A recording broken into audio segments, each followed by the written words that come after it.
how did you discover the Go Beyond Disruption podcast? I get maybe 10 to 15 newsletters from various sources across the course of a week, and maybe one of those or one story in one of those is of use. I found that the CGMA one is very useful, and I found some of the stories and articles in there were actually transmitted through a podcast, and I listened to lots of podcasts, so I thought, right, there's something for me to sign up to. Welcome to episode 100 of the Go Beyond Disruption podcast. I'm Kyle Hannon, and usually I'd be based in the AICPA and CIMA office in the heart of London's financial district, but for one reason or another, I'm not. And that is for reasons that have been in the news a lot in this era of the coronavirus. We are recording this as episode 100 comes up on our counter here at the podcast. We have been making these podcasts since June 2018. Dozens and dozens of interviews with subject matter experts talking about blockchain, about artificial intelligence, about cryptocurrency, about all the sorts of things that are on the radar of accounting and finance professionals around the world. We're listened to in over 160 countries, downloaded almost 100,000 times. But one thing we have not done is talked to someone like our next guest. And for episode 100, I thought what we do is talk to a podcast listener. And that's exactly why I'm sitting down virtually with Jason Snowden. Jason, you're in Leeds. So instead of talking about technology, instead of talking about accounting, instead of talking about finance, I'm going to ask you to kick us off for episode 100 by being a tour guide. Leeds in 30 seconds, go. Sure. So for most people see the UK as the big triangular landmass that spans what is actually Scotland down to the southern of England. Leeds is roughly in the middle of that landmass within the English part. So we're in some of the greener bits of the country. So we've got lovely countryside around us to the north. But we've actually got quite a strong financial and legal and public sector districts, both within the centre and in some of the outskirts. We've also got quite a strong shopping centre. We've got a Harvey Nichols, woohoo. And we've got quite a strong consumer industry and a local council that is focused on both the economy and public services. So I would say Leeds is one of the thriving trying to be a second capital of the country of the UK, along with obviously Manchester and Birmingham and Liverpool. And what county is it in? Would people have heard of anything that Leeds or its county is known for, perhaps in history or in terms of food? Yeah, well, hopefully most people would have heard of Yorkshire, which is one of the larger counties in the country. I think my geography is not that great, but I think it's around that. And certainly York was one of the capitals of the country during some of the Viking era. So you might have known of that from some of your history from some other people, where actually the countries in maps was turned the other way around and Scotland was at the bottom. I think in terms of food, we're not known for the most healthiest of food, but there's things like the classic English fish and chips, which is very, very classic up here, and various pasties, of course. I would like to think we've got into a more modern era. I think we've got a company called Greggs, which now do some vegan pasty products, which are particularly a delicacy that I enjoy. Obviously, when I want to push out into something a bit less healthy than the salad that I might usually have. Well, just by amazing coincidence, I do happen to have one of those pasties waiting for me when I wrap this interview up. So, and we had not planned this at all. It's an absolute coincidence. But you did start talking about yourself. So let's do that. Tell us a bit about you, Jason Snowden. Where do you work? What do you do? So I work in part of the UK government, as well as a management accountant dealing with a lot of finance and expenditure data in terms of management reporting. I am also a statistician in the UK government. That's one of the analytical groupings and professions that we have. So I am double badged in that sense. So I deal with a lot of other statistics to do with various aspects of the English government's work. And a lot of that involves working with a lot of outside bodies. The UK government, much like many economies, particularly in the West, is a very devolved situation. So many of the actual operational arms of government are arm's length bodies that we need to deal with, or there might be private sector bodies that we need to deal with as well. So my role, as much as it is about with dealing with data and dealing with numbers, it's also about dealing with stakeholders to be able to get the right information from those numbers to the senior officials and ministers that we deal with. So you are an accountant. What distinguishes you from a management accountant? What does a statistician actually do day to day? I think that there is quite a large overlap. So a lot of the management accountant side of the accounting sphere, if you think of those down to certified professionals that might be in practice, the management accountant side is very similar to a lot of the UK statistician and other analysts, in that a lot of the work is around communicating the numbers, being able to put them across in a concise way for non-specialist, non-technical audiences, very, very educated audience, but for the non-specialist to be able to understand and be able to glean those key messages from maybe a 10, 15 minute meeting where they have to then go make a ministerial decision about what to do about something. And obviously, as you'd imagine, the UK government, that'll be happening a lot now to do with the various coronaviruses, the coronavirus incidents that are happening. I think that one of the slight distinctions as a statistician, as an analyst, is that we do have quite a heavy focus on different analytical techniques, as well as understanding the data behind it. So an accountant will be very good at being able to explain the latest IFRS and the latest technical aspects of accounting practice. I think analysts bring the extra bit of not only understanding the data, be it that or some other aspect of health or care, for example, but also understanding how to, say, communicate regression analysis or correlations, etc. So I think that's where I'd draw the distinction. And as someone who is not a finance professional, it's very nice to hear someone break things down in a way that I can understand. But what I'm now going to do is switch things around and talk about you from my perspective, from the perspective of a podcaster, this podcast. How did you discover the Go Beyond Disruption podcast? I got it through the newsletter. So as part of being a member of CIMA, also the CGMA and the various other newsletters that I do subscribe to, that I found that, like many things, that I get maybe 10 to 15 newsletters from various sources across the course of a week, and maybe one of those or one story in one of those is of use. I found that the CGMA one is very useful, and I found some of the stories and articles in there were actually transmitted through a podcast, and I listened to lots of podcasts, so I thought, right, there's something for me to sign up to. I've listened to it now for a good year, and I found it a really good, varied source of information from some of the more technical aspects of accounting and the profession, but also some more of the practically applicable aspects, such as to do with networking and to do with remote working, for example. You said you listen to a lot of podcasts. What do you like about podcasts? Why are they such a useful thing? Because you sound like a really busy person. Yeah, absolutely. And that is the very key aspect. It's the fact that you can do something else whilst listening to a podcast that first attracted me to it. I would say, I listen to a lot of podcasts while I'm doing some stretching, say after exercise at the gym, or whilst doing housework.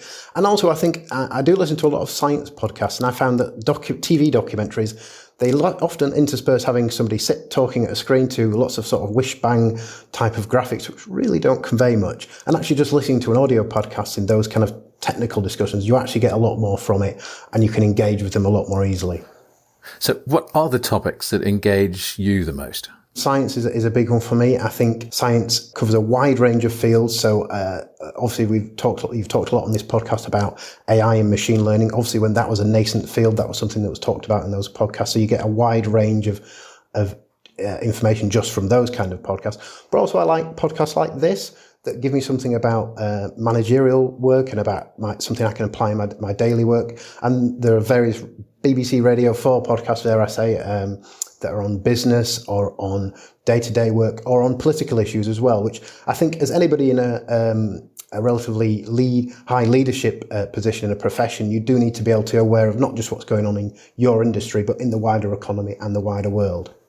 And you sound like someone with a wide range of interests. So I'm sure there may have been many different careers you could have explored. What brought you into accounting? How's that journey been? That's an interesting one. So yes, when I first did my first degree, which had a few modules that gave me the exemptions from CIMA that I eventually went on to use, I did say in my careers talk originally, I don't want to be an accountant.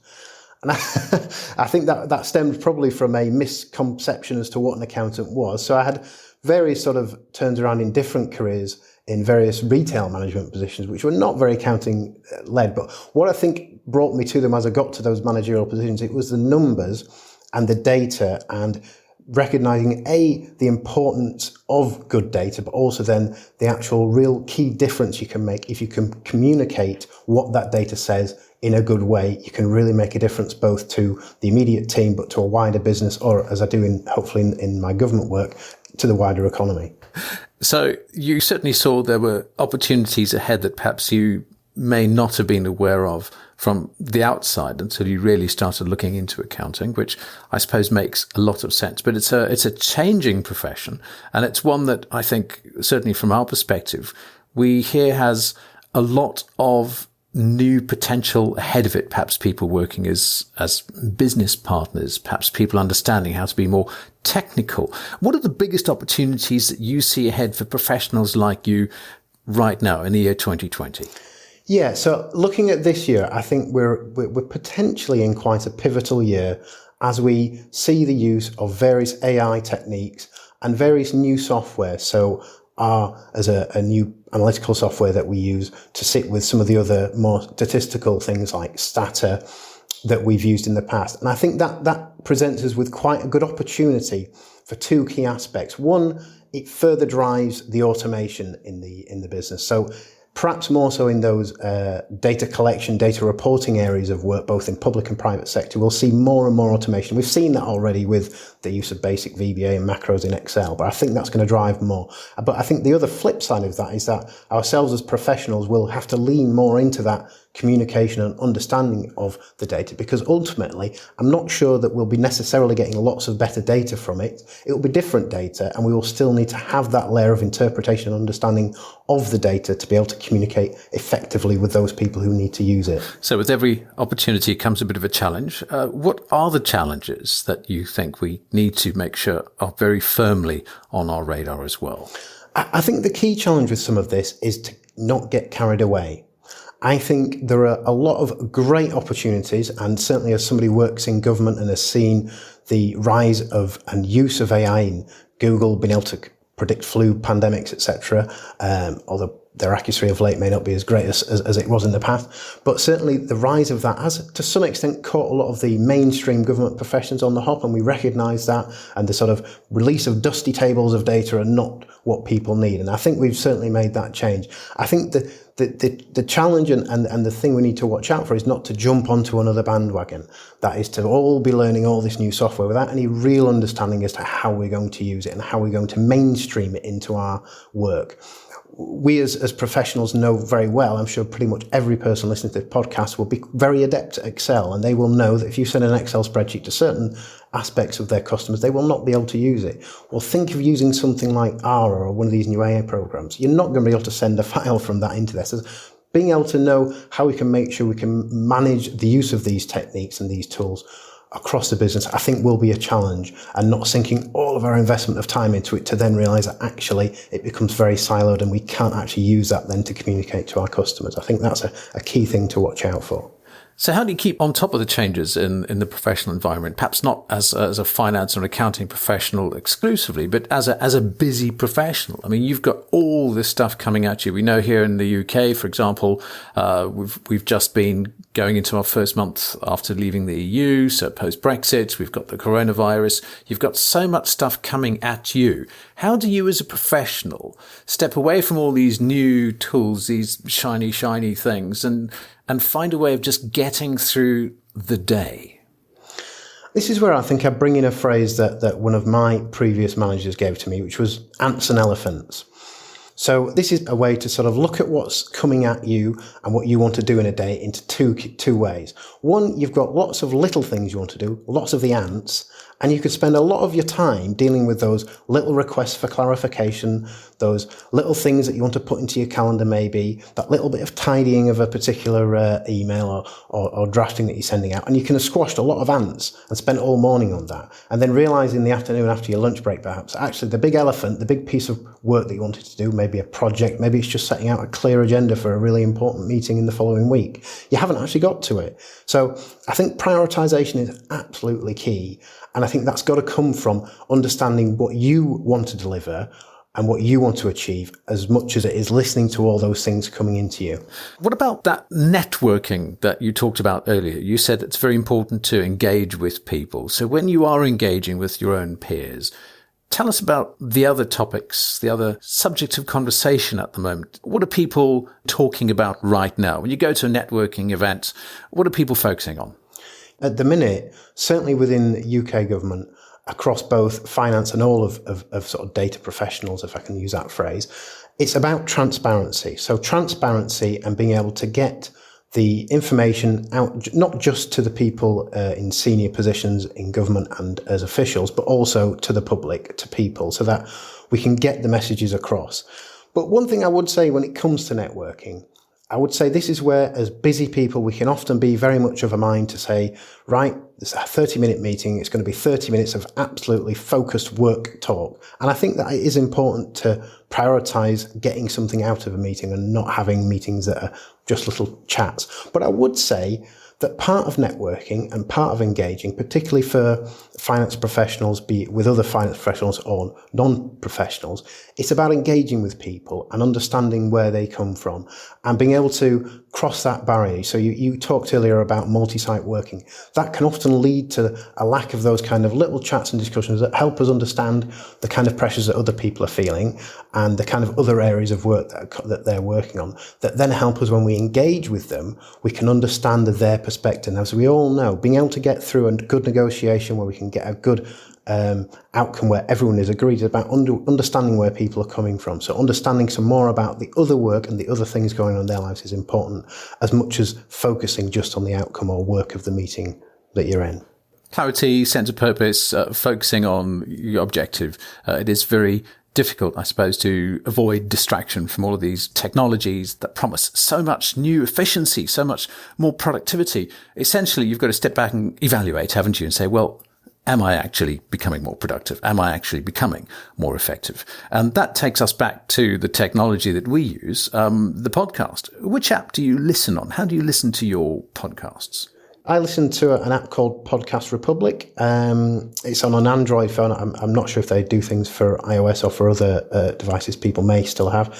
What I would say is key about that is that it does some great functionality very easily, and hopefully finance professionals can identify this, particularly things that can run in the background where you don't have to do anything. It'll update the podcast, it'll download the podcast, can play things at 10% fast, so you're sounding a bit slow as it were today against what I usually listen to, but it makes me get through things a bit quicker, and it also can let me prioritize what I really want to listen to and skip through things where perhaps there's a couple of sections that are perhaps not directly relevant.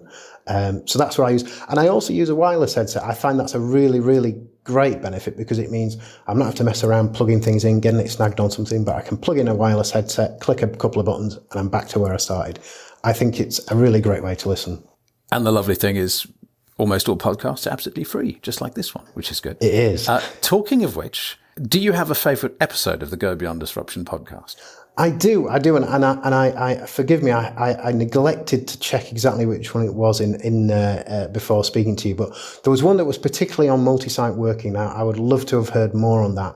I think it's something that I really use a lot because a lot of my staff, and even more so as I've got more different contractors, are off-site, and if they're not there, it's how do you make sure you've still got that engagement? How do you still make sure you're still getting that productive output? And how do you make sure you're still building that relationship? And I think that does come to using tools. So I find, for example, instant messaging is a really good way to have snappy, short conversations that kind of mirror the kind of, hi, how are you doing? How was the weekend type chat, as well as the, hey, have you seen that email that we've both got? Are you going to reply so I don't have to? You can really be a lot more productive if you use those different tools. So I found there was a conversation with a lady that you had about that was really, really useful. We didn't plan for this in advance because I genuinely did not know that you would choose that episode. But as you were speaking, I was typing. And I can say that that episode, Remote CFOs Becoming a Virtual Leader, was Robin Thiem, episode 90 of the podcast. I was kind of hoping you would say that episode 100 with our guest Jason Snowden would be your favourite, but I suppose we'll have to wait until it actually comes out. But Jason, really, I think it's a great privilege to actually talk to one of our listeners. There's nothing better than being able to actually sit down and hear from the people that hear from us every week. You've been a great guest. Thank you. I think you need to go and do some well-deserved boasting. Go tell your friends you're famous. Not at all. And I will make sure that if there is one thing that we remember about you, it's the ants and elephants, or perhaps there's something else. If people have to think about, okay, we heard that interview with Jason Snowden. Apart from the ants and elephants, have you got a particular motto or a theme or a slogan which you're going to be using for your 2020? One thing that I've thought of for a while is that sometimes I see or hear people use the phrase quick question, and they don't really mean that. What they really mean is they want a quick answer. And I always say, there are no quick answers. Let's spend a few minutes and get through this because it's going to be more complicated than you think. So I would say avoid the quick question. There are none. Well, I'm very glad you've spent these few minutes with us and sharing just a little bit about what you're up to, what you do, and why you listen to the Go Beyond Disruption podcast. Thank you very much for being our episode 100 guest. Thank you very much. The honour was all mine. Thanks for listening to this episode of Beyond Disruption, brought to you by the Association of International Certified Professional Accountants. Learn more about today's topic at AICPA-CIMA.com/disruption. This podcast is designed to provide illustrative information with respect to the subject matter covered and does not represent an official opinion or position of the Association of International Certified Professional Accountants or any of its subsidiaries or affiliates. It is provided with the understanding that the association, its affiliates, and subsidiaries are not engaged in rendering legal, accounting, or other professional services. If such advice or expert assistance is required, the services of a competent professional person should be sought. The association, its subsidiaries, and affiliates make no representations, warranties, or guarantees as to and assume no responsibility for the content or application of the material contained herein and expressly disclaim all liability for such damages arising out of the use of, reference to, or reliance on such material.